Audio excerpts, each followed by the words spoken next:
Soyons ensemble.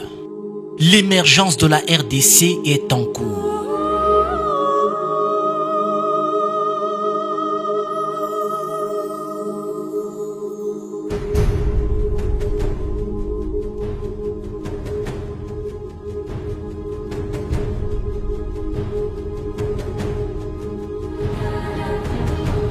Le peuple congolais n'est pas n'importe quel peuple. Nous sommes...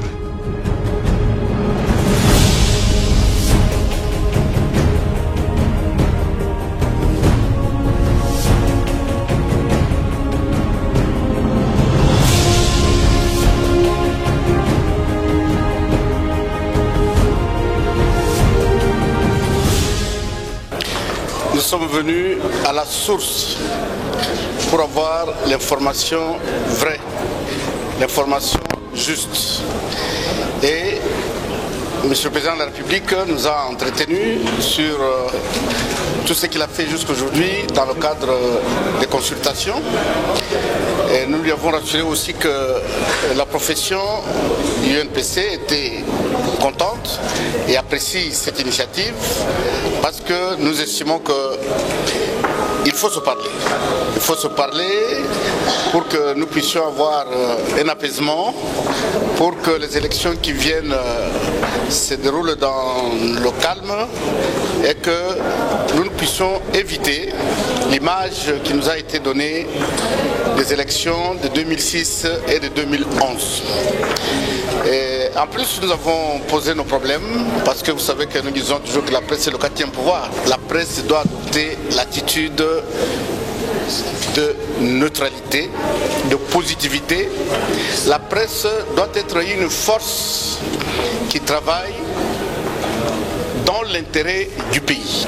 Ailleurs, vous ne pouvez pas entendre parler d'un journaliste qui vilipende son pays, ça n'existe pas.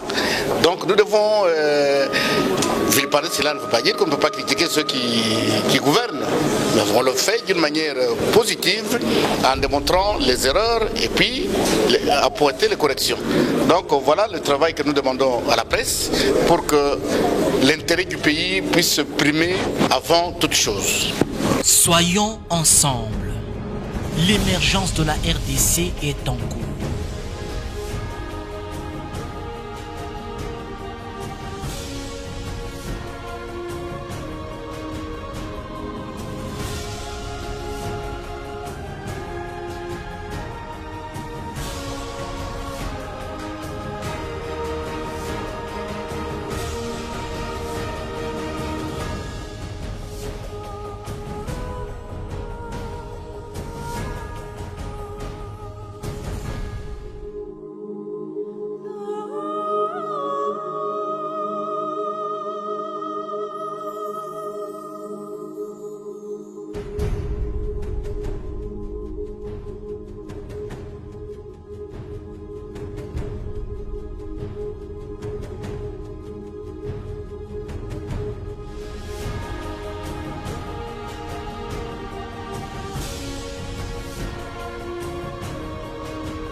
Comme vous le savez, les jeunes constituent la majorité même de la classe électorale.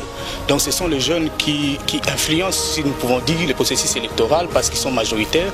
Et nous pensons que le rôle que les jeunes ont à jouer, c'est le rôle de sensibilisation, c'est le rôle de pouvoir prendre en charge d'autres jeunes pour que pendant ce processus électoral, qu'il n'y ait pas de déparage et que les jeunes s'impliquent vraiment à la réussite des élections qui sont programmées pour 2015 et 2016. Le chef de l'État a demandé aux jeunes d'être plus sages, de ne pas seulement se fier aux messages qu'ils écoutent, mais beaucoup plus ils doivent se pencher aux réalités sur terrain. Voilà le message du chef de l'État et que ça nous permet aussi de pouvoir travailler là-dessus pour inviter beaucoup plus de jeunes au sens des responsabilités parce que cela dépend de notre avenir.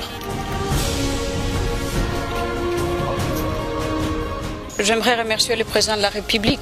Et je suis vraiment heureuse d'avoir conduit cette délégation de la jeunesse de la République démocratique du Congo.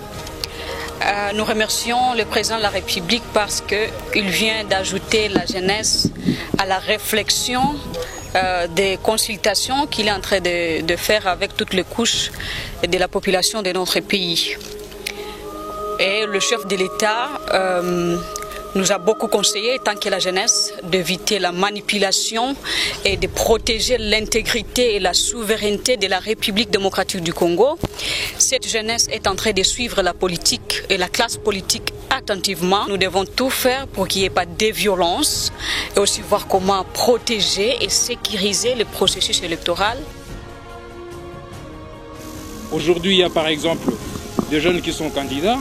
De la même manière, la loi électorale, elle favorise par exemple les femmes avec un quota de sièges. On pouvait aussi voir de quelle manière intégrer cette jeunesse-là, l'encourager à intégrer de manière positive la gestion de la res publica. Voilà, on a posé le problème et le Raïs a surtout appelé la jeunesse à la responsabilité. Parce que la plupart des jeunes sont manipulés et ce qui n'est pas une bonne chose pour notre pays. Ma main a toujours été et reste tendue. Soyons ensemble. L'émergence de la RDC est en cours.